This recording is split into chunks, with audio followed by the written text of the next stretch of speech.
Здрасти, Марио! Как да направим прическа на Джулиет? Тя е толкова сладка. Косата й е фантастична. Какво ще ни трябва?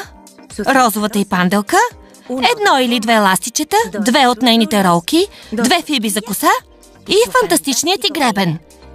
И сме готови. За да започнем, отделяме кичур от предната част на косата, където е най-дълга, и го слагаме настрани. А после отделяме друго кичурче коса, което да сплетем и го разделяме внимателно на 3 части. Ето така.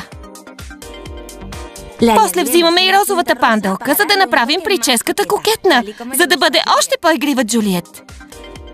Сега започнете последователно да заплитате отделните кичури и панделката.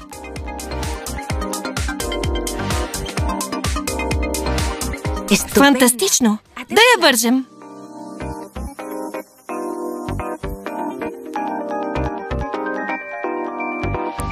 А сега вземете първия кичур коса, който отделихме.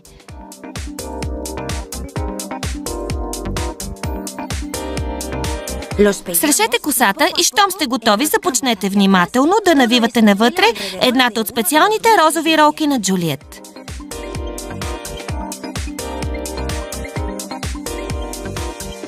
А сега я закрепете с едната фибичка, за да не се развие. Вижте какъв бретон!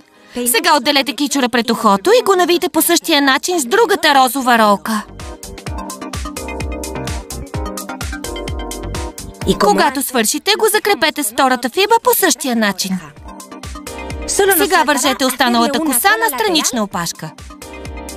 И готово! Направо си страхотна, Джулиет! Марио е истински гений! Сигурна съм, че и вие сте такива! Опитайте най-различни прически с вип домашни любимци. Забавлявайте се с косите им!